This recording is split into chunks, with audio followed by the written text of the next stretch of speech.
కూలీ నాలి వేసి చేసుకొని చదివించుకుంటున్నారు బిడ్డలు. ఈరోజు బిడ్డలకు ఉద్యోగాలు లేక 10,000 రూపాయలు, 8,000 రూపాయలు, 11,000 రూపాయలకి ఇలా చిన్న చిన్న ఉద్యోగాలు చేసుకుంటున్నారు అంటే అది అవమానం కాదా? తల్లిదండ్రులు తలదించుకున్నట్టు కాదా?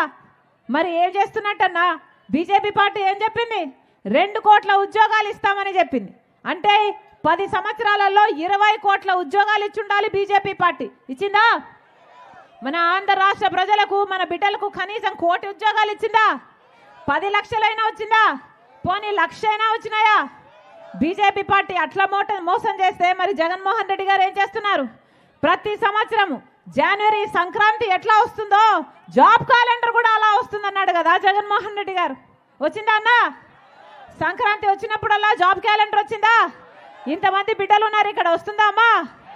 ఏం చెప్పాడు జగన్మోహన్ రెడ్డి గారు? 5 సంవత్సరాల క్రితము ఇలాగే మైకు పట్టుకొని 2,30,000 ఉద్యోగాలు ఖాళీగా ఉన్నాయి, నేను అధికారంలోకి వచ్చినాక అవన్నీ భర్తీ చేస్తానని చెప్పలేదా జగన్మోహన్ రెడ్డి గారు?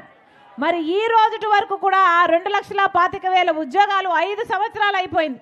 ఈ రోజు వరకు కూడా ఇంకా ప్రభుత్వ శాఖల్లో అలాగే ఖాళీగా ఉన్నాయి. మరి ఎందుకు చేసుకున్నట్టు జగన్మోహన్ రెడ్డి గారిని ముఖ్యమంత్రిగా? ఎందుకు వేసినట్టు ఓట్లు జగన్మోహన్ రెడ్డి గారికి? ఒక్క మాటైనా నిలబెట్టుకున్నారా? 5 సంవత్సరాలు అయిపోయింది. ఎన్ని ఉద్యోగాలు ఇచ్చారు?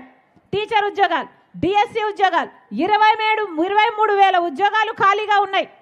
ఇప్పుడు ఆఖరణ 5 సంవత్సరాలు ఇవ్వలేదు ఉద్యోగాలు జగన్మోహన్ రెడ్డి గారు. ఇక ఎలక్షన్లు 2 నెలలు ఉందనగా ఇప్పుడు 23,000 ఉద్యోగాలు మెగా డిఎస్సి ఇస్తాను ఇలాగే చెప్పిన జగన్మోహన్ రెడ్డి గారు మేనిఫెస్టోలో ఇప్పుడు ఒక దగా డిఎస్సి 6,000 ఉద్యోగాలకు నోటిఫికేషన్ ఇచ్చారు.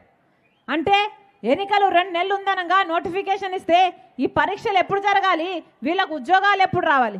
ఇది అయ్యేదా? సచ్చేదా? మరి ఏం చేశారు? 5 సంవత్సరాలు మోసమే చేశారు కదా. 5 సంవత్సరాలు పని చేయనట్టే కదా. 5 సంవత్సరాలలో ఎన్ని ఉద్యోగాలు ఎప్పుడు ఇచ్చి ఉండకూడదు? ఇచ్చారా? 5 సంవత్సరాలలో ఎప్పుడూ ఇయ్యలేదు. కనీసం కుంభకర్ణుడైనా 6 నెలలు నిద్రపోతాడు, 6 నెలలు పనిచేస్తాడు. మరి జగన్మోహన్ రెడ్డి గారు ఏం చేశారు? 4.5 సంవత్సరాలు నిద్రపోయారు. ఇప్పుడు ఎలక్షన్లు వచ్చాయని నిద్ర లేచారు. సిద్ధమని ఇప్పుడు బయలుదేరారు. వాస్తవం కాదా? ఇంతకుముందు ఎప్పుడైనా వచ్చారా? బిడ్డలకు ఉద్యోగాలు వస్తున్నాయా అమ్మా అని అడిగారా? మీకు ఇల్లులు ఉన్నాయా అమ్మా అని అడిగారా? మరి ఏం జరిగినట్టు? ఏం చేసినట్టు? అమ్మా ఇంతమంది ఉన్నారే, ఇల్లు ఎలా గడుస్తుంది తల్లి? నూనె, చక్కెర, గ్యాసు, పెట్రోలు, డీజిల్ అన్నీ పెరిగిపోయాయి. కరెంటు ఛార్జీలేమో 7 సార్లు పెంచారు. ఆర్టీసీ ఛార్జీలేమో 5 సార్లు పెంచారు. ఎలా గడుస్తుంది తల్లి ఇల్లు?